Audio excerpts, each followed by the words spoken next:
Welcome back to the Goonerverse, everyone. We are live, and for the first time, Sharoy and I are live with this podcast and live to do the player ratings at the same time. So do all join in. Look, we won't hide it. We're absolutely furious. We had a couple seconds to chat before we went live, but we don't want to keep you all waiting. We are livid with that team's performance. We're livid with the drop points. You can drop points in the Premier League. It's a difficult league, Sharoy, but there is a way to drop points. There is a way to hold yourselves accountable to a degree. There's a certain gut, there's a certain energy, there's a certain fight you got to bring. And also, all of those things, the Roy Keaneisms of football punditry and analysis, there is also a fundamental technical quality you expect from this team. And we know they have it. And when it goes on such a regular basis in a game that happens to be pressured, I'm sorry, there's a trend there. This is, I think, the fourth time in 6 games we've played after City, and we've dropped points in all 4 of those games.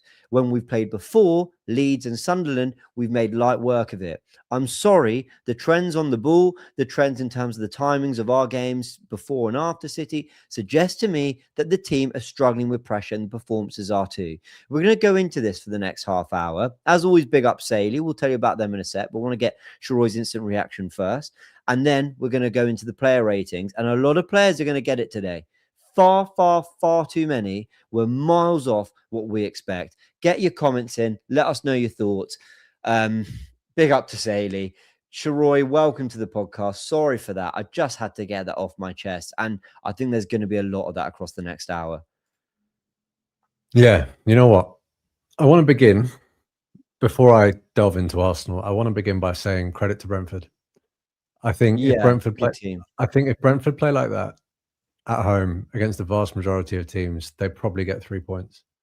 And there were large periods of that game where I thought it may go that way for them today. Look, I don't disagree. I don't disagree with anything that you said. I've heard you on other podcasts, and there's been this theme, right? This theme that Arsenal very often waste a half. And it makes it a really, really uphill battle in the second, particularly when you can see this was a game where at halftime, I looked at that performance and I just thought, anonymous. I thought absolutely anonymous. There are so many places that I could start. One, if I'm just looking at the lineup, of course, if Marino and or Havertz were fit, I think at least one of them starts, because you need that level of physicality and that aerial presence when you go to somewhere like Brentford. And it absolutely told. They were so direct. They won almost every first ball. And it wasn't just winning the header. It was a well-directed header. And they were in our box within a matter of seconds, right? But how many times have we spoken about the fullback options? And I've always said, if you're going to choose Timber and you have the option, you have to go Calafiori. Otherwise, we don't have... I mean, I know that it's a brilliant cross from Nketiah in the end, but I'm talking about the patterns of play and the relentless nature of setting up an attack. Calafiori gives you more. If I'm looking at the midfield, look, man, I loved the Eze signing. I'm not going to sit here and slate the signing. I like the guy. But when you're given the shirt and you're given the start in a game like that, you're central. You're not being put out on the wing. You're allowed ultimately the freedom to go and set the tone of the game, maybe set the tone of the rest of the season. And you put in a performance like that.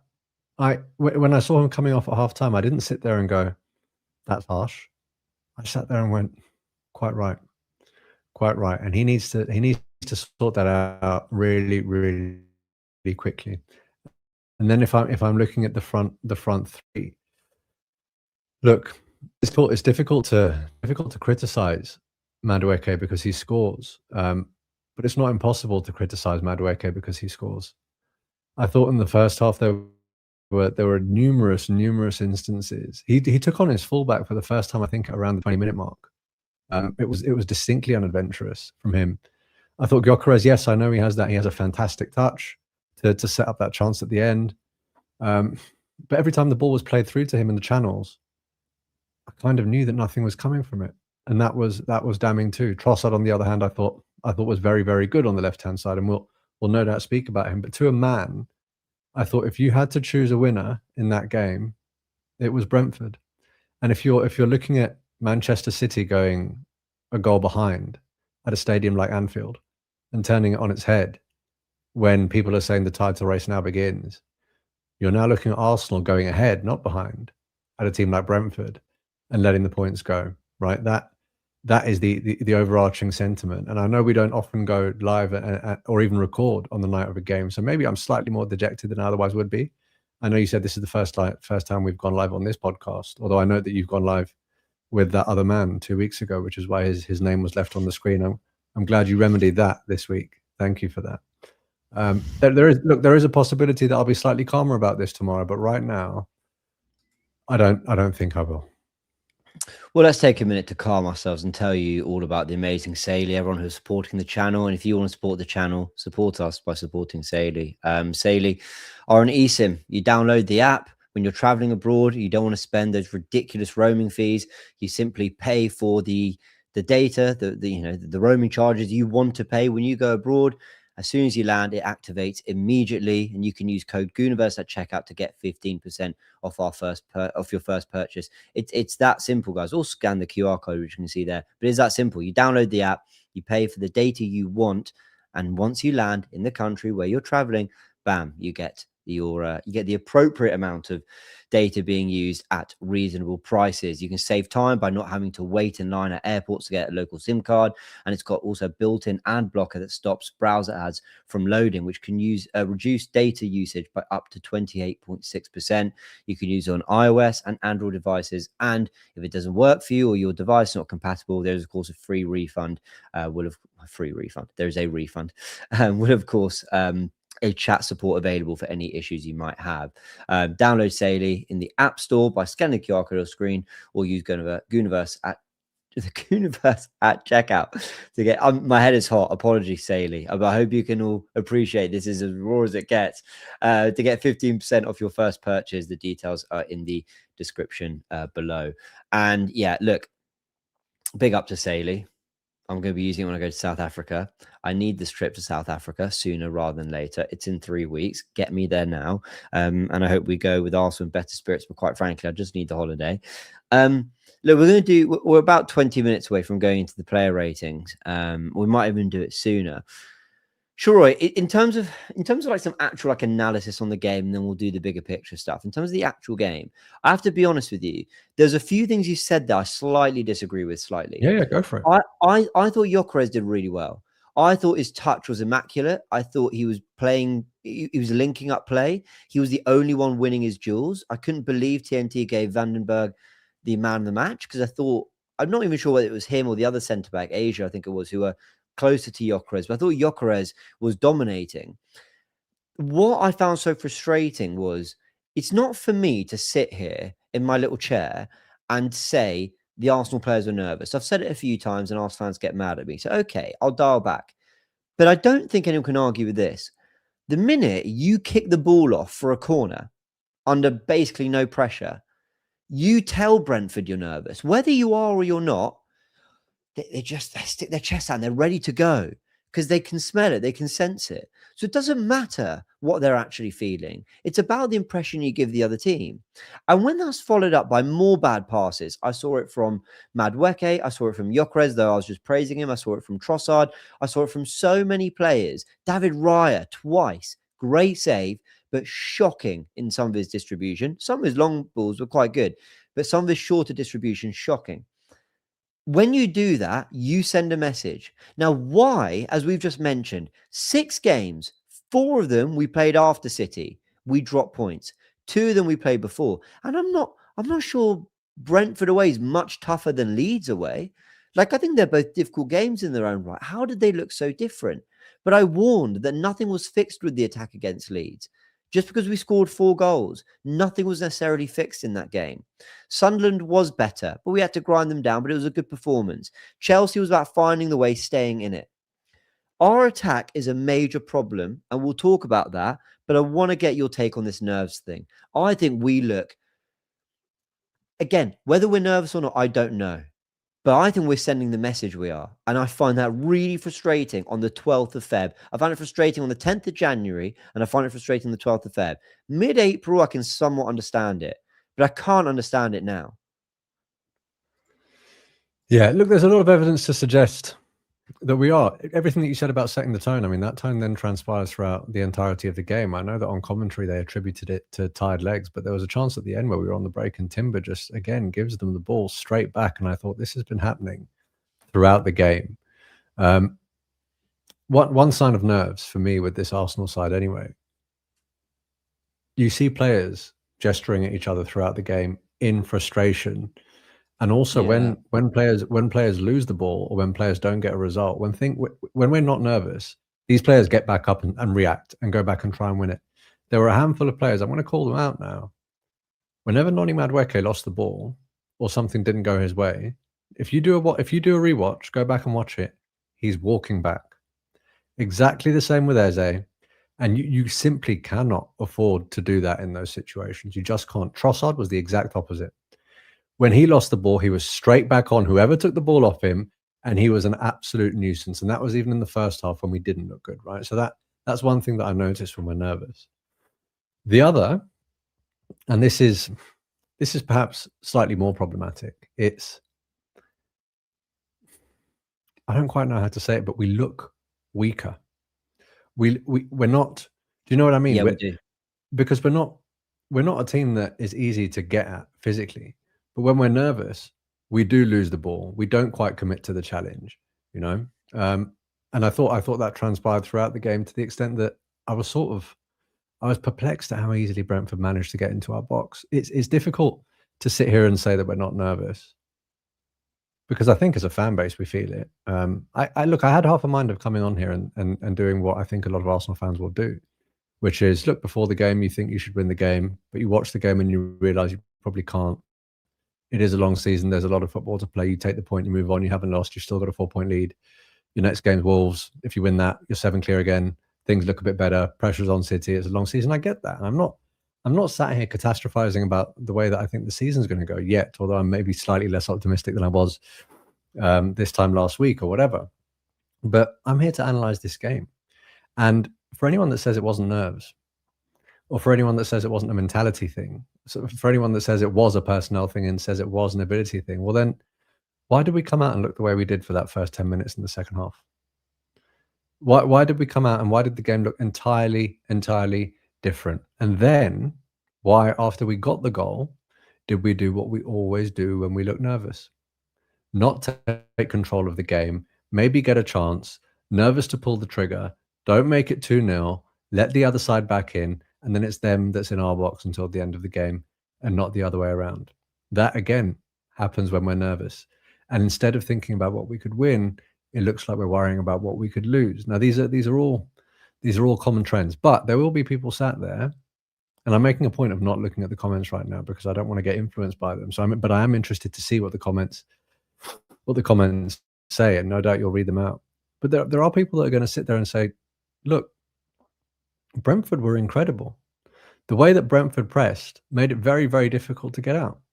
How incisive they were going forward, it actually took some really, really good last-ditch defending for us to not just stay level, but then not lose the game towards the end.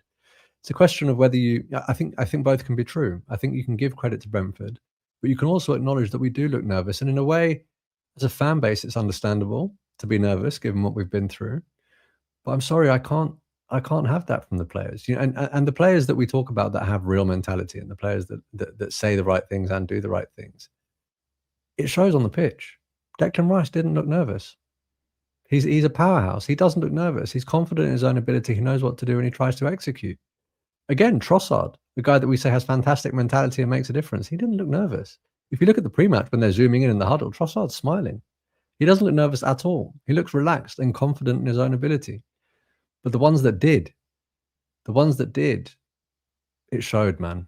It showed. And I hate to say it, but if there's one team in the Premier League you don't want to let know that you're nervous, it's the ones that are on our arse right now.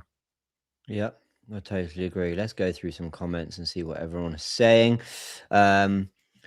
Super chat from Mike Watt says, no Saliba, all of a sudden we can't build up. I wouldn't overlook that. Saliba does play a massive, massive part in our build-up play. He is a very, very important cog. And in a game like that where there's a lot of aerial threat, Mosquera, I don't believe, has started a game in the Premier League since we played Brentford at home. I don't think it's been a while. I mean, it's not it's not the easiest game for him to come into and start dictating play, although defensively I thought he did pretty well. Not to not overreact from the signature, and One Mad Press says, did you see the contrasting reaction between our captain and the rest of the leadership group, Gabriel, Rice and Timber? It tells you everything. We're not ruthless enough to win, and I doubt we'll ever be under this manager. He's followed up with another super chat saying, as it might not work out for us in the end, but explain to me why the expectation shifts from players like Odegaard or Saka that have been here for longer. When was the last good season from our captain? Well, look, we're going to talk about the players in more detail, and this is where I know a lot of you are sending comments. I'm keeping an eye on them. Thank you so much. Also, we've got a lot to get through. We appreciate the comments and the super chats. I'll pull some on screen as we're doing it. But in the meantime, we're going to do the player ratings, which you got here. As you're all familiar with it, or maybe some of you are, some of you aren't. It's very simple. We're going to tier list them. There's no particular order. If I put one player in front of the other in the same section, it doesn't really matter. They're either just brilliant or they were good or they're whatever. We start with the goalkeeper. And I want you all, as we go through the positions, to tell me what you think of each one. David Raya, what would you give him, Sharoy? Well, I mean, a lot of people are talking about David Raya's save, but it comes from his own mistake. Yeah, I agree. Yeah, I mean, and when I'm talking about it, I don't actually think he assisted with us sort of calming the tempo of the game. No, but I also think that was a very good save, and that probably brings him up to average for me. Yep, couldn't agree more. It's exactly what I had him for everything you just said. Yeah, I won't dwell on it, but Raya for me, it's a little while, and I haven't really wanted to say it. It's been a little while that I've not loved his performances. I used to see him as the calming, like, voice in the squad, the calm head, and I found him a little erratic recently, if I'm really honest. But I have to think back. I need to properly think back to some of those games to remember if I'm being too harsh or not. Can I go on Timber? Go on. I'm just gonna fly in quickly and just put him in as not great. With the caveat that he still defended quite well. He never really got done. He wins his headers. And my word, is he a fighter? Like, he really is a fighter. I've got to be honest, man. I want Ben White in the team now. I've got to that point. Now, it's all, again, with the caveat of defensively, Timber's better and still proving reliable on that front. And I'll also add, my word, has he given us almost 2 full seasons of tremendous service off the back of an ACL. And fair play to him. Like, really fair play to him. I think he's one of the best right backs in the world. I love him.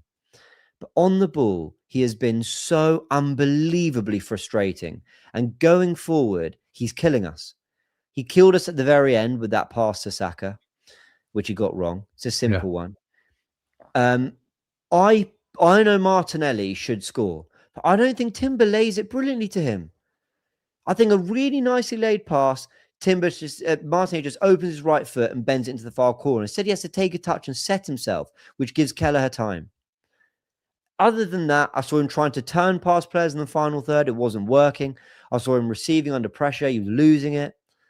Timber, in the final third, for his technical ability, does not give us enough. But it seems that we platform him into the most dangerous areas more than we do others. So I'm putting not great, but the only reason it's not poor is because he does. And yet, there's going to be comments like this. Let me get it on, yes, Martinelli should score. I didn't say he shouldn't. But also, what did we say about Trossard for Zubimendi's goal against Sunderland? He said to him, bam, hit it. Zubimendi, from a harder angle, more distance, more work to do, doesn't take a touch. Why? Because of the empathy on the pass and the setup and the message he sends, go hit this. Now, I don't expect Timber to do it as well as Trossard, but I expect in that situation, you still get it right. So it's not on him. It's more on Martinelli, but he doesn't help. It's a poor, other than the fact that Timber actually does quite well defensively, so I bump him up to not great. Sorry, I had to go on a bit of a rant about that one. Where are you, Sharoy, with it? Yeah, look, I agree with you, and I agree with you for one other reason. I don't know if you covered it, but it makes the winger in front of him really, really isolated. Yeah. For everything that I will say about Noni Madueke when we come on to him, there were so many times where there was a decent amount of space in front of him, and I'm just sat there saying, "Jurian, run. Make the run. Take one of those players away. Give Noni the option, because when you don't, the defender knows what Madueke has to do. The defender knows exactly what Madueke has to do, and that's where Ben White is absolutely brilliant. The amount of overlapping runs that Ben White will make. Look, he doesn't get found for 80% of those runs, but he doesn't need to. It's what that run does and the option that run gives the winger. Now, a lot of people will say, yeah, but Timber, he's had to play with Saka in front of him. Now he's playing with Madueke in front of him. Madueke hasn't been at the club for very long. I understand that, but there are fundamentals here. There are fundamentals of fullback play, particularly when it looks like we're not having much joy centrally. That's where we do need our fullbacks to be more adventurous. So, as much as I hate to say it, because I do think defensively he is borderline unquestionable, I think tonight it would have to be a not great. All right, we go to Mosquera. What would you give Mosquera? I think that his main highlight moment was the bit where he lost the long ball in behind to Thiago, but he recovered really well. Other than that, I didn't notice him too much. But what do you think? Again, man, look, that is not an easy atmosphere to come into, and don't forget this is his first season in this league, and also don't forget the games that he gets brought into. It's not just games like this. I mean, it's games like Anfield. So maybe that's tainting my perception of this performance. And yeah, I understand that his recovery tackle was from one of his own mistakes, but I did think he was good. I could sit there and say he didn't perhaps give us that threat over the top that Saliba might, or he didn't make as many sort of boisterous runs that Saliba might. But in many ways, because of the game state, I sort of understand that. And I think when he plays next to Gabriel, I think he plays an ever so slightly different role to the role that Saliba plays. So I'm giving Mosquera a good here in the context of who he is and where he is in his Arsenal career. That was a good performance for me in a very, very difficult atmosphere. I agree with you. I think he was good. I think he was good. Ultimately, if you're untroubled and then the one time you are troubled, you recover that well, I'm all right with that. I think it's different trying to, I know Raya made an error and then made up for it, but the difference is it was a totally needless one. I can understand a long ball being difficult to judge the flight of the bounce and it ricochets towards Thiago. I don't think Thiago's done anything amazingly clever there. I think it's just bounced in his favour and nicked off one of them and put him through on goal. And Mosquera's recovered well. So, yeah, I'm all right with that. Gabriel, very weird game for him because I'm not going to lie. I think that pass, when he kicks it off, sets the tone for a lot of the half. I have to be honest. But some big blocks, some, I don't know, some character in his defending, which he always tries to bring. Missing his buddy Saliba there. I think I'm inclined to say average, like it's an average Gabriel performance. What do you think? I didn't think the first one was a yellow, or the one that he actually got a yellow for. And in a game like that, bro, with that level of intensity and the amount that he had to do to negotiate that yellow the way that he did, I mean, I know a lot of people are going to say, yeah, but he could have been sent off, mate, and we'll probably come on to that. I'm inclined to say he was good, but I'm not going to argue if you say average. But I don't actually see. I think maybe the way that I said Mosquera was good because of where Mosquera is and who Mosquera is, I think that's why you're probably saying that Gabriel's average, because of what you've come to expect from. It was an average Gabriel performance, but I think it was a good centre back performance, if that makes any sense. But you can put him in there, yeah. I get what you're saying, and I'm not just ignoring you and putting him in No, I average. hear you. I'm actually putting him there because while I'm saying average and you're saying good, a lot of people are saying not great, poor, not great. Now, I think this is way too harsh. But I did think, late to the tackle on Thiago, whether it's a yellow or not, he just it was average in the sense that the word average probably isn't fair. I think a more accurate rating is, sometimes maybe good, sometimes maybe shit. Like, I think that was the performance we got from him. Yeah. Some shit moments and some good ones. So, bam, I'll put him in average. Okay, Nkapie. I'll take this one. I don't know if a lot of people are going to agree with this, but I thought he was very good today. But I don't know if I've gone too big with that. Very good cross into the box, but I thought he was our best deliverer of quality into the penalty area. I thought every time he put the ball into the box, something happened. And I also thought he, defensively, never got done as far as I can remember. Did some nice things looking after the ball as well. There are a few moments where I thought, oh, he's got nowhere to go, and he looked after it quite well. A lot of people are saying just good, and that's it. Absolute BS, apparently. Some agree. Nkapé average, very good. Best player tonight, just good, very good. What did you make of him? How can you say not great going forward? Sorry, Shams. How can you say not great going forward when it's his cross that we score from, and he whipped another ball early in the second half? Right, was it him when he fizzed it right across goal? Pretty sure it was Nkapé who just smashed it with his left foot across goal, and you're thinking someone just needs to attack that. And I thought, yeah, there was one or two good crosses in the first half as well. I don't think you could say he wasn't great going forwards. I actually think it was a mistake to take him off because he was making things happen. The reason I say good is because in that first half, bro, I'm going to watch it back, but in that first half, that little triangle on the left where we had a little bit of joy, we had Rice there, we had Trossard there. There were so many moments where when the ball went to Nkapé and there was an opportunity for another one-touch pass, he didn't quite have the confidence to take it on. The delivery that you're talking about, when there's a bit of space in front of him and it's clear that the answer is to put the ball in the box, he does that well when he has a little bit of time, and he did that well today.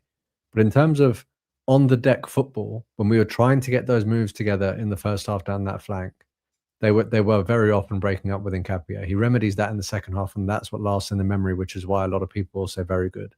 I thought defensively he was very good, but I don't agree with anyone that's saying he was anything below good. But I really do think that it may have been a mistake taking him off, given the way that he ended up influencing the game late on. But I do think that if Calafiori started in the first half, that left-hand side looks a lot more potent, and that's why I'm such a huge advocate for Calafiori in the event that he's fit. Like the manager and the coaches know more than me. It's probably because of Calafiori's injury that he doesn't start, and they don't want to overload him. But because of everything that we said about Timber, I really need Calafiori on that side. And I think playing football in the first half, bro, it showed with Nkapé there. But I'm happy for you to leave him in very good. I would have said good. Yeah, and most people are saying good, so I'm happy for it to be brought down because most people are saying that. To those who agree with me that he was very good, I'm sorry. I think we have been overruled on this one. But just know that I had him as one of our better performers, however this reads at the end. But yeah, cool. Happy for him to go there. So we move into the midfield. Zubimendi. You know what? Did you see it? Did you see him today? Did you see him today? Exactly. Didn't notice him. Do you know what I did notice? A brilliant clearance in the first half. A great ball into the box on his right foot. He connects really well to clear it. And that's all I noticed. A lot of backwards passing, a lot of sideways, nothing really through the lines. Can I just fly in and say he wasn't great? I agree. One thing I did notice was actually nothing to do with Zubimendi's football. It was whenever the camera panned to Arteta, it was his name that he was screaming. And it was him that he was telling to do something differently. Really? I think he realised that he also wasn't impacting the game. That was from a performance against Leeds and a performance against Sunderland, if I'm not mistaken, that were both pretty impressive, and had us talking about his sort of goal scoring prowess and all of that sort of stuff. This was not the one, and this was an important one. Yeah. Declan Rice. I would have put him in brilliant if he had taken that shot instead of laying it off, because that kills off the game, and then we're sitting here with a smile on our face, and we're 7 points clear. But we're not, because I agree with you. And that's why I'm putting him in very good, because he was immaculate. But that moment will last in the memory, and those moments matter ultimately. I can't sit here and say what I'm going to say about that Martinelli moment, or say what I've said about that Timber pass or whatever, and not hold Declan Rice to the same standard because of the way that he played in the rest of the game. That was an important moment, and I think he made the wrong decision. But other than that, every time he was driving with the ball, not only was he doing it and changing the sort of trajectory and the momentum in the game, but you could see the opposition were terrified and they didn't know what to do. I think one thing, if you compare him to Eze, for example, I know we'll come on to him and speak about him separately, but when Eze doesn't see a pass on, he's static. He doesn't move. He stands still. And that changes absolutely everything. When Declan Rice doesn't see a pass on, he's still gaining territory and he's still moving forward. There were so many times where he was receiving the ball from the goalkeeper or receiving the ball from the back four in difficult areas. Technical ability was immaculate. Touch was brilliant. The way that he guarded the ball was fantastic. He outmuscled every other Brentford player that came near him. And he's the only person on the pitch that played for Arsenal today that I can say that about. I cannot remember Declan Rice losing a duel. Even when it looked like he was about to lose it, he didn't. It was a brilliant performance, bar that moment, and that moment was so important. It has to go down to very good. I couldn't agree more. If that quality was shown in the final third, yeah, because it wasn't just that. There were one or two other moments where I thought, Declan, come on, hit it or play that pass or something. But other than that, he was utterly brilliant. And I think we don't lose that game because of him. He makes that touch at the very end, I think before he gets to Damsgaard. That saves us. And then he's on trying to drive us up the pitch. Yeah, I completely agree with you. Super chat from Mike says, whatever fear factor we had, it's gone. Brentford looked more Arsenal than Arsenal. They played better Arteta ball. Always thought our team had so many leaders. Now, I'm not so sure. I'm not quite there. It's a draw at Brentford when you're sitting at the top of the league. I'm not about to sort of tear up the entire playbook just yet. I'm analysing this game, and I know it sounds scathing, but as I said at the beginning, I'm not going there. Yeah, fair enough. Yeah, no, look. But what I can't do is change my opinion on this whole team and say that they're not a good side, that we're not capable, because I've been saying all season we are. What I can say, though, is that the issues that cost us against Brentford are the same issues that have cost us most of this season. And the longer that doesn't get addressed, the more we get found out defensively. Therefore, going forward, the problems we had become even more of an issue. Now, Man City, look, I'm not going to sit here and go, but look at Man City. Look at they do this, they do that. Even in a 3-0 win, like they still conceded an XG of 1 point something to Fulham at home. Like that's not great. And people will go, oh, you XG stat merchant, who cares? That matters. You don't want to concede that many shots. And that, against Fulham, really, in any game, they're not perfect City. But my point, and I've actually been saying this for a few weeks, is they don't have to be. I don't think they have to be perfect, because they're now one win against us at the Etihad away from it being 1 point. Now, do we think we're winning every other game between now and the end of the season, excluding that one? No. So the point is they don't have to be. That's the thing. And at the moment, our imperfections are really coming to the fore. And by the way, I agree with this. XG to a degree is a poor metric, but it does show you how much in terms of shots you concede on goal, how much territory to a degree, how much sort of threat was there from the opposition. I wasn't able to watch that game. I was more important things going on in life. City overachieved on their XG going forward as well. I mean, I think their XG was about 1.6 going forward, but they ended up scoring 3. So, I mean, they're outperforming in that sense too. So even if that game was an outlier, like, the XG didn't really reflect the occasion. I watched the Liverpool game. Liverpool left goals on the pitch in that. And I've watched most City games and I always think, there's teams are hurting City. So they're not perfect. They might. Do they win this game tonight? Probably not. Against that Brentford in that form? Probably not.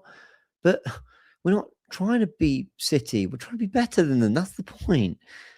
Sorry for that little tangent. Yeah. Anyway, off we go. The next 4, which I'm going to highlight here. Yeah. Conversations to be had. I'm going to start on the positives. I never normally skip, but I want to start on the positives.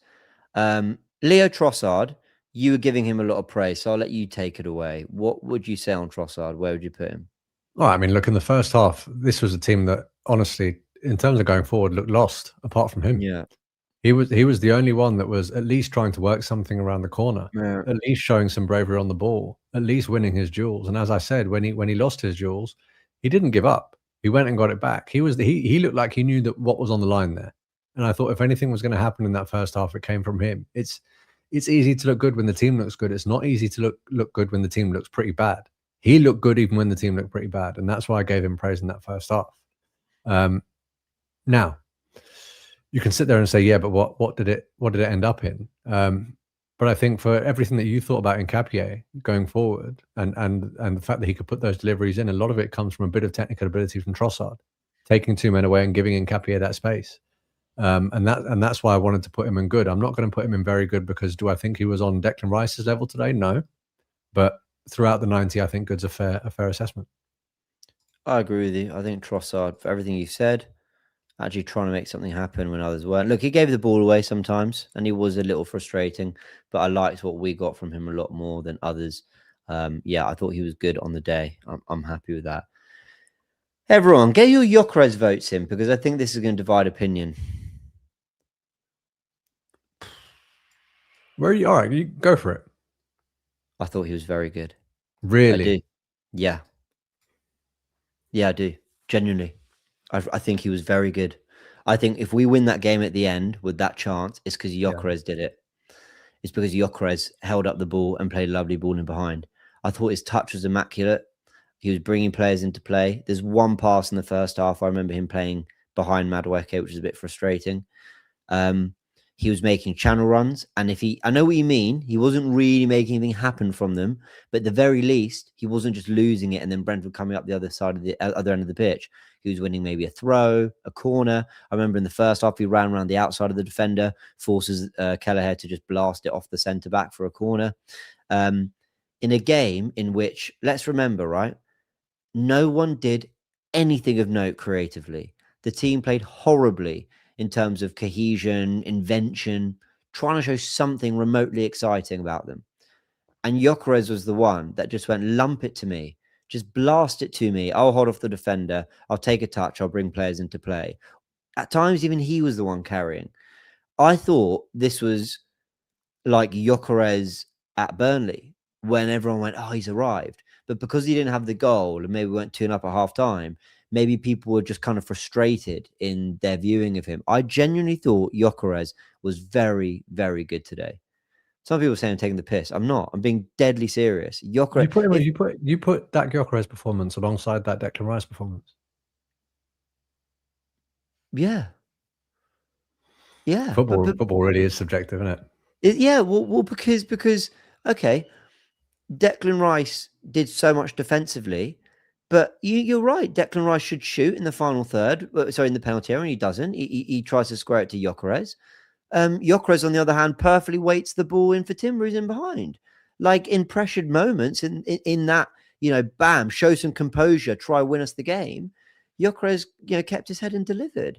A lot of people, look, Sharoy, man, listen, I'm not going to disagree too hard. A lot of people in the comments are laughing at me. I'm not looking at them. Should I? Hold on. I'm not used to these live. Look at the chat. It's quite entertaining. Not a pro YouTuber. All right. So I've clicked on live. I've not clicked on starred. This is what the back end looks like. Here we go. All right. James moving like Ty in disguise. Rah. James, you're taking the piss. Okay. All right. Yeah, there's a lot of that.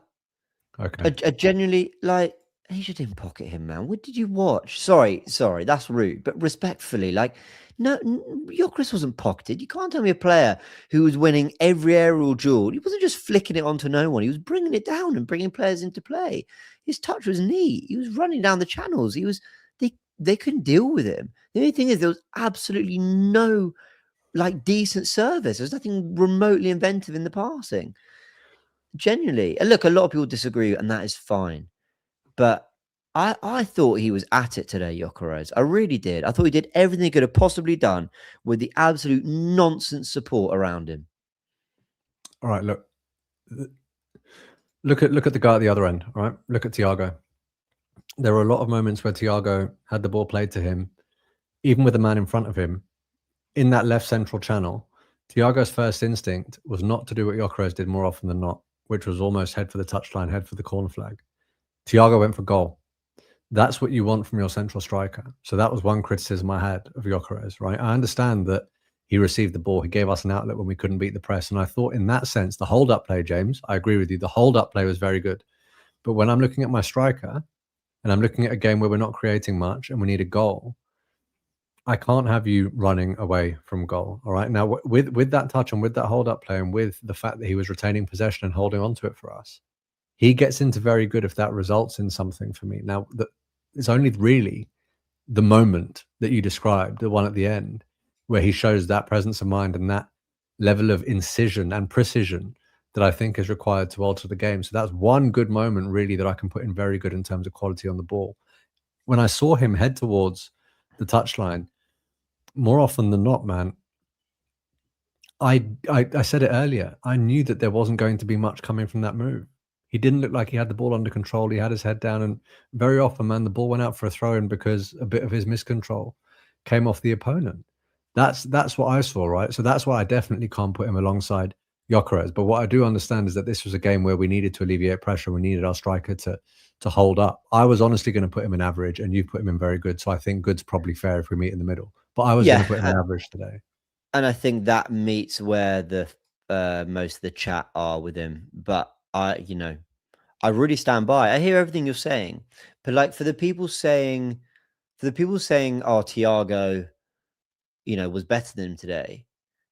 If Gyökeres missed the chances Thiago had, header in the first half, which is pretty much at Raya, skied one late in the game, and then when he got round Mosquera, he takes too long to shoot, and Mosquera recovers well, to be fair. If Gyökeres gets any one of those three wrongs, we're absolutely slating him. And I can't think of one chance Gyökeres had like that all game. Now, I get what you're saying about running towards goal, but I don't really think that's his strength. I think Thiago is naturally a more mobile ball carrier type. Yeah. But also, I don't think the space was ever there like that, because at least Brentford attacked direct and with pace. I can't believe we're top to a degree, because I think we are the worst side in transition in the league. And I don't think that's that hyperbolic to say.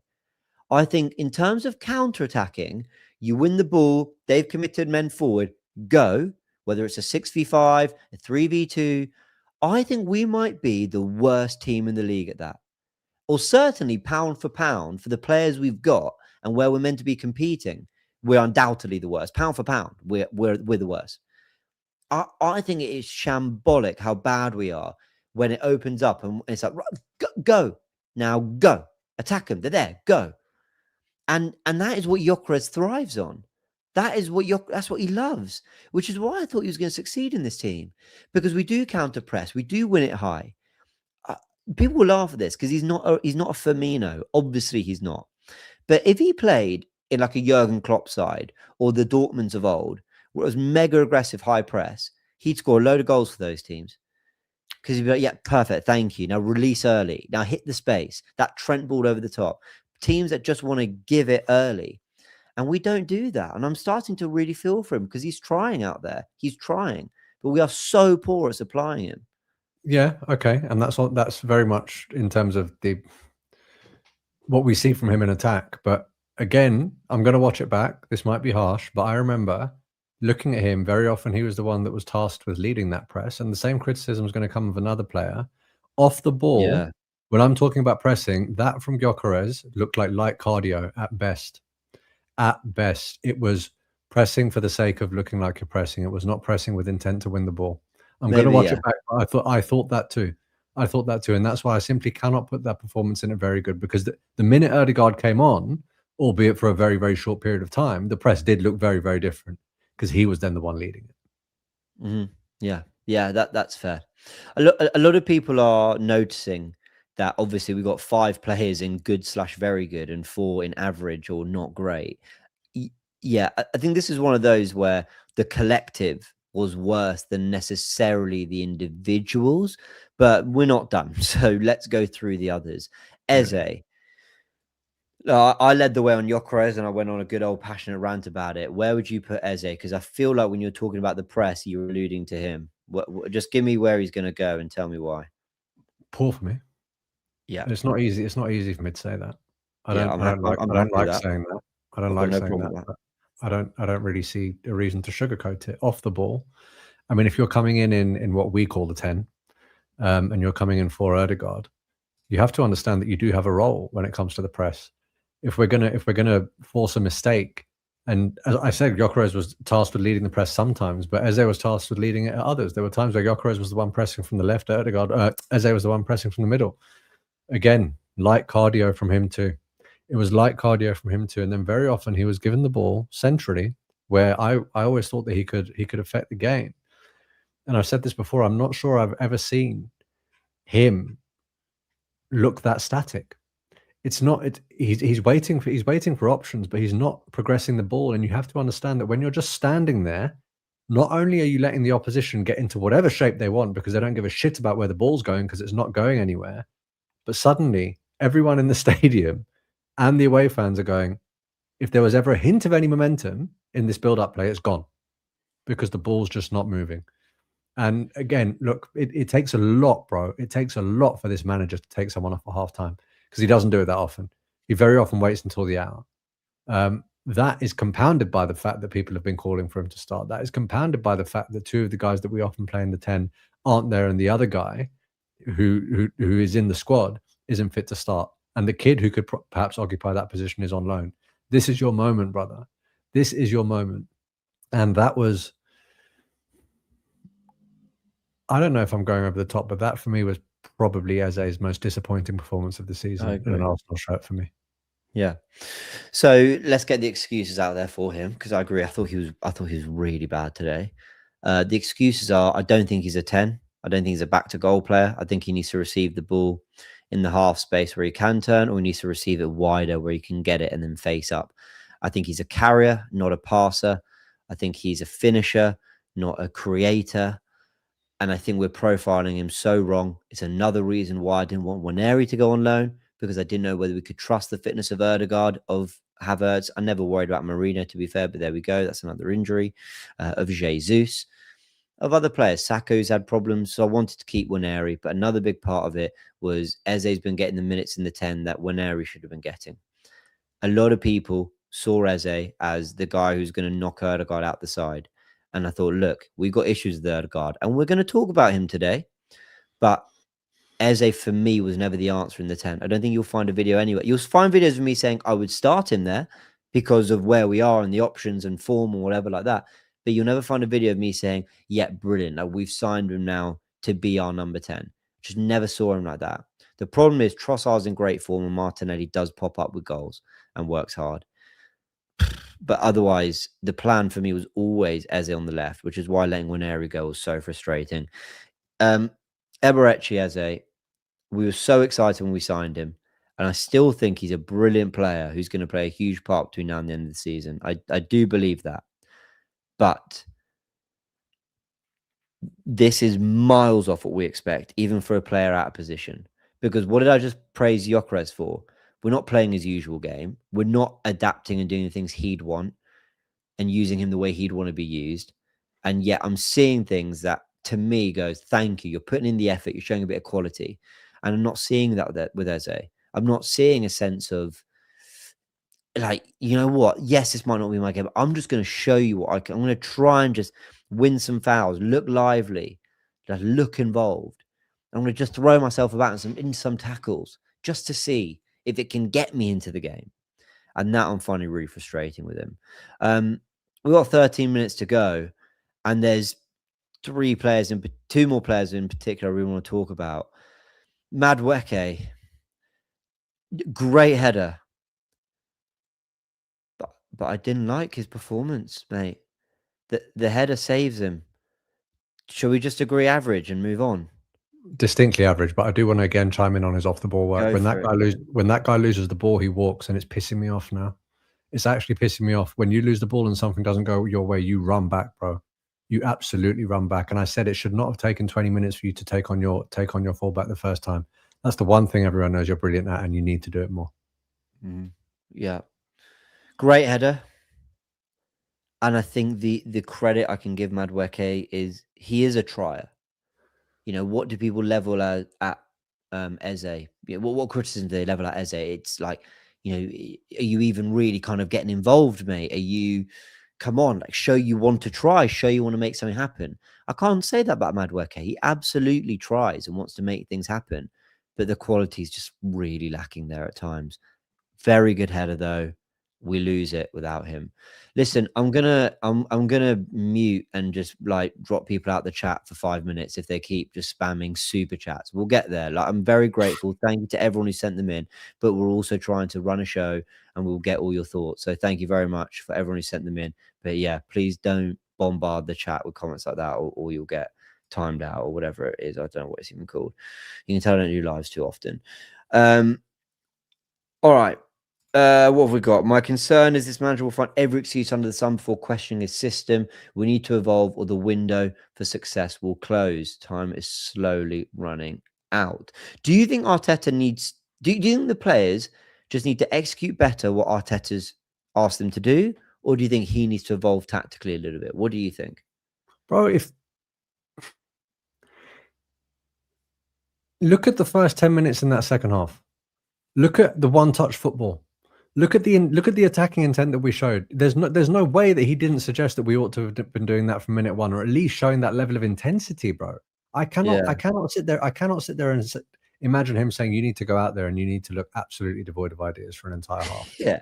He Yeah. put Could a you do rocket. He nothing put a for rocket up their 45 ass at minutes? half time, and it changed. Yeah. But the problem is, when we go ahead, we've seen it more than once. When we go ahead, and I do not think it's on instruction, because he always talks about we need to kill games off. And again, Yeah. looking at execution, we had the opportunity to kill the game off, and we didn't. If that second goal goes in, everyone says Arteta masterclass, bro. You know, but it didn't, and that one was on the players. That one was absolutely on them. Yeah. Yeah. J Federer J says Marte needs to be below poor. Unreal miss. It was a bad miss. Raj says, you guys think Mikel is overreacting with injuries? How many nooks during pre-game? It is disturbing the balance. One comes and other goes. The person who was non TV, hashtag Arteta out. You've been bombarding me to read super chats just for hashtag Arteta out. Fair enough. Thank you for the super chat, but I mean, fair enough. Above Beyond says Arteta's never won a trophy as manager and never will. He has literally won an FA Cup. Like, you can all troll and have your fun, but you're spending money to just say something that isn't true. Thank you again for the super chat, but what are we doing here? This fan base is experiencing cognitive dissonance. I don't know what that means, and confirmation bias. We're justifying failure way too often. Yeah, I hear a lot. There is a lot of like just making excuses for the team. But then at the same time, we're trying to just add explanation to what's going on. You know, not everything is as simple as that player was bad, because there's another manager, another 11 players and their subs, another coaching staff, all trying to stop us at the same time. You know, sometimes there are reasons and excuses why you don't win. Sometimes you just need to do better. Let's talk about our captain. Give me a rating, Shura. Give me a rating, and then we got to speak about this guy. Average. A lot of people are going to say not great. I'll put him in average. I'll let the comments decide. For me, Look, he's not great. I think he's a culprit for the goal. I understand that, but I don't think Madueke even finds the space that he finds if Odegaard doesn't come on and change the way that we play in that first 10 minutes. I don't think we get the goal. I don't think that the pace of that game changes. I think he made a huge difference. I know a lot of people are going to say not great, but I don't think that's the case. I'm reading the chat. I mean, they are going towards poor and not great. Yeah, I know. A lot of people don't like him. But they don't. I'll be honest with you. I mean, I'm going to put him there for great. now. I had a feeling he was going to go there. But I honestly don't even think we get that first goal. I don't even think we look like we're in the second half if that guy doesn't come on. And I thought there was a real difference, at least between him and Eze. So if Eze was poor, then Odegaard certainly can't be put in there, because at least Odegaard did something. Yeah, I totally agree with that. 100%. He was better than Eze. I'd also say yes, he's at fault for the goal. I'm going to go in on Odegaard a little bit here, but it's not really for the goal. I think a flick on and they run off behind you. Like, even if he stayed in front of his man, what really can he do? Even if he follows him and tracks him all the way, the guy's got the run on him and is probably going to leap above him. So I think it's very easy to say like, oh, he lost his man or whatever. For me, that's more just a bad setup. We know that they're looking for the flick on to the back post. And I think we either deal with the flick on better, or we have a better person at the back post to go and attack and deal with it. So Erdegaard, yeah, not good on the goal, but I'm not like, oh, you're awful because of that goal. So I'm going to try to be fair. I also completely agree. He comes on and suddenly we look like we got something. And he was very much at the heart of some of the football and he was trying to make things happen. For 10, 15 minutes, I thought, okay, Martin, yes, you make something happen. After that, man. Yeah, but then after that, it's everyone though, isn't it? After that, everyone was shit. Apart from Rice. I mean, and don't forget, Odegaard sets up the move where we could have got the second. Odegaard sets up that move where we should have got the second, right? That move where Rice should have shot, that comes from him. Yeah, I personally don't actually think it's a great ball to Rice. I actually think if he releases it earlier, he could find Gyökeres or he could hurt them a little bit more. I think he takes too long with that. There's another moment where he just needs to roll it wide to Madueke. He tries to turn inside and he loses it. And then he started looking weak on the ball again. He started to look like he couldn't live up to the pace of the game, which is what I felt against Forest, what I felt second half Liverpool, what I felt for a lot of the Man United game. I also agree. You said something really interesting there. I think it's important to say. I'm a big fan of Odegaard, and I think people have decided they don't like him. He's become the scapegoat now. So people are watching him through the lens of he's not good enough, he's not doing enough. That's our captain, and we demand more. So I agree. There's definitely like a bias that's skewing. Like he's basically playing a little bit better than people give him credit for. Like I thought he was great against Brighton, and no one really gave him much credit for it. But why did they give him credit for Villa and Bournemouth? Because of the through balls. But he was actually very good against Brighton at home as well.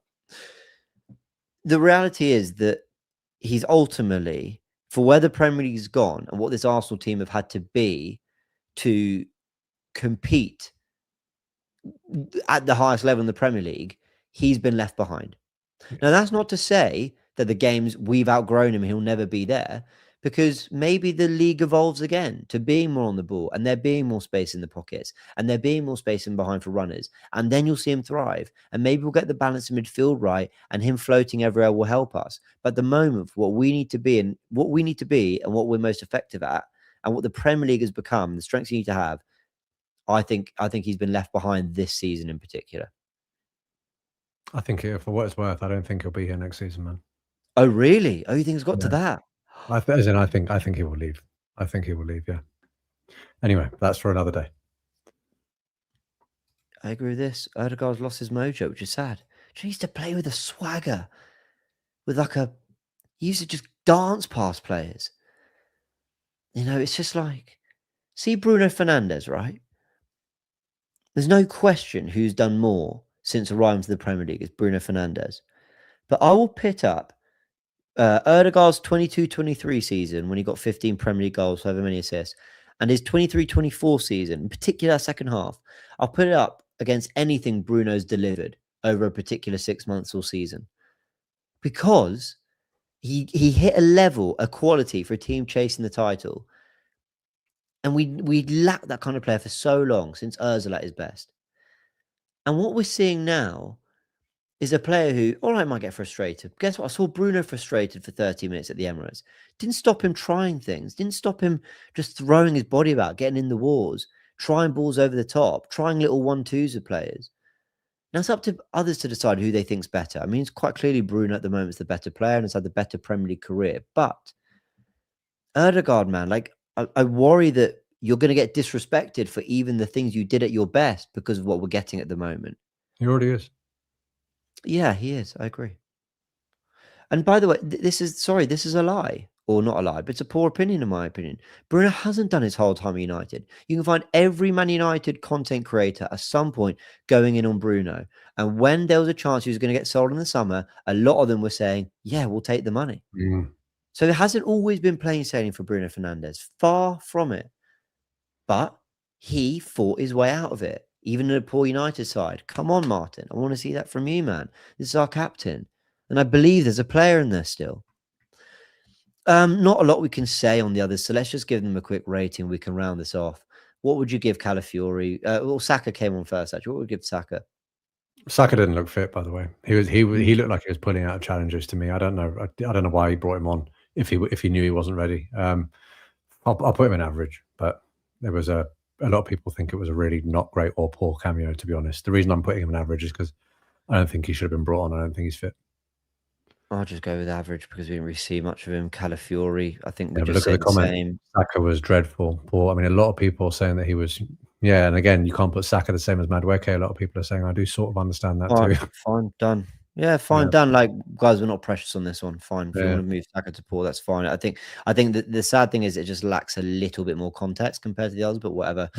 Calafiori, nothing good, nothing bad, really. I think he's smack bang in the middle. Yeah, so there you go. He goes into average. Trying to line these up properly, but I keep getting it wrong. So there we go. Shout out the JLA tactics board. Martinelli, just for the miss, has to go into not great, doesn't he? Yeah, that could have won us. Could have won us the game. Not just won us the game, but I think in terms of the momentum for that season, man. I mean, I think it could have been. People talk about these things that aren't, they're not quite tangible. That's one of them. You hit that first time, that goes in. The away fans are up. City are looking at that, thinking that we're going to drop points, but no, we win. The lead goes. Why take the touch in that situation? I know you're saying it wasn't the best pass, but even then, why take the touch in that situation when the keeper's already on his way out? You know, you've done this in Europe so many times where you've made the impact. I thought you were confident coming off the bench. Why? I mean, that's the moment that I'm going to look back on, perhaps even more so than the one where we could have gone 2-0. But the past is the past. I totally agree with all of that, mate. We've hit the hour mark. Look at that. Bang on. Pretty sensational. To those who were fearing earlier that this was all looking a bit too kind, I think you'll all agree that's fair. Now, Rice, our man of the match, the only player who really stood up to it at the kind of the level we expect. Mosquera and Capé, Trossard and Gyökeres with plenty of positives from that game. Raya, Gabriel, Madueke, Calafiori, listen, for whatever they did bad, they did some good. Timber, Zubimendi, Erdegaard, Saka, Martinelli. Just expect better from all 5 of those players, especially Zubimendi, especially Erdegaard for larger periods of that game. Timber, I get it, the amount of football he's played. And Eze, the only poor player there. But, you know, in defense of Eze, there's a couple players that could absolutely be sharing that spot with him, but maybe they just showed a little bit more in certain moments to kind of save them. But there we go. Like Timber on the ball was poor. Martinelli's miss was poor. Erdegaard's last 20 minutes was poor, but we'll leave it there. People are asking for an Arteta ranking. I mean, here we go. Let's add him. I think I've got him here, have I? Okay, no, I haven't. All right, let's just type him in. What would you give Arteta quickly? Average. I thought at least he tried to change at halftime. I don't really have a problem with the lineup that he started with. I don't really have a problem with the lineup that he ended with. Can I bump you down to not great because I don't love the fullback? You wanted Ben White, didn't you? I actually called for Timber to start, if I'm really honest. I won't be a hypocrite on that. I didn't love the subs, and whatever impact he made didn't last very long. And ultimately, the lack of good attacking football lies with him. So I think I'm going to go with not great, although some are saying that average is fair. All right, we'll land on the final super chats. Big thank you to all who've been sending them in. ETAFC says we got Eze, Gyökeres to be the difference. In fact, I think we can remove this now. Big thank you to everyone. And they make no difference. Erdegaard is our captain and difference maker. He makes no difference. We drop the ball, letting Ethan go. Start using Miles in midfield. Look, at some point, this becomes about the manager, doesn't it? Why are all these players struggling? 2020 FA Cup, he wasn't the manager. He was head coach. Big difference. Oh, okay. Yeah, all right. Thanks for correcting me. We will capitulate. Mentality issues come from Mikel Arteta. I just don't think they do, but no. Only time will tell. So disappointing in our 10s. It's going to cost us if one of them does not find form at the tail end of the season. Love the pod boys. Keep up. Thank you so much for tuning in. Thank you to the 1,000 of you at one point who are all watching live. Scalacci says, you guys think it's a shout? Maybe playing Trossard right 8 and Eze off the left. Been thinking for a good while now. I wouldn't mind Trossard up front, playing off Gyökeres, for example. We've seen that link up before when he did it with Havertz and stuff, with Eze on the left. I wouldn't mind that, but at that point we're just, you know, we're just completely rewriting what it is we're trying to do, and I just don't see Arteta doing that when we're still 4 points ahead and in all 4 competitions and largely doing okay. I think the football we played tonight, for what it's worth, I weirdly think it will serve us in Europe. You know, the finding a way away from home, dealing with a gritty opposition, a difficult away crowd, take it to the Emirates and finding enough goals over 180 minutes. I weirdly think, for all my criticisms, we're quite suited to Europe. And as things stand, Sharoy, I can't believe I'm going to say this. I think we have as good a chance of winning the Champions League as we do the Premier League, because I think the chance of the Premier League have just been brought down a little bit. And I look at us and I just think we're made for two-legged football. But there you go. Everyone wanted a positive. That's a positive spin I put on it. So there you go. I want to put a bit of a positive spin on it with the Premier League too, because you know you get that FA Cup win, you go and beat Wolves. There's nothing to G up a fan base like a win against Tottenham. That's not going to be the easiest game given the rest they have in the potential new manager bounce. But if we can just get a little run of 2 or 3 games with some back-to-back wins, things look very, very different, and our tone is also very, very different. I think the next time we speak is probably going to be pre-Tottenham, isn't it? After the Wolves game. So hopefully things are a little bit more optimistic at our end. Let's hope. Hope you all enjoyed this, everyone. Why was this alive? Well, because we normally record at 9:30 on a Thursday, so it made sense to just make this the live show with the player ratings incorporated. I've loved doing it with you, Shroy. Thank you so much. You've been brilliant. And also because Loose Cannons is out tomorrow, probably 11 midday or so. So it didn't make sense for us to drop 2 podcasts at the same time. Yeah, you can all catch the player ratings here and then the fuller, bigger discussion around the match on the Loose Cannons, which is out on Turkish's channel later tomorrow. Big thank you, everyone. Big thank you to Saley as always. Use code Goonerverse at checkout for 15% off. Remember, you download the app, you set it all up before you even go away, and the minute you land abroad, your eSIM kicks in, saving you money on ridiculous roaming fees, saving you time in queues at airports trying to get SIM cards. You use Saley, your eSIM activates at a rate that you're happy with, cheaper deals, and there you go. You're using the right amount of data when you are abroad and you're not worrying about things like that, because it can get stressful. Trust me, when you're traveling. All right. Big thank you to everyone. Thank you to all the super chats. Thanks to everyone who's been a part of this conversation. Really enjoyed it. Shroy, you've been brilliant, and we'll see you all very soon.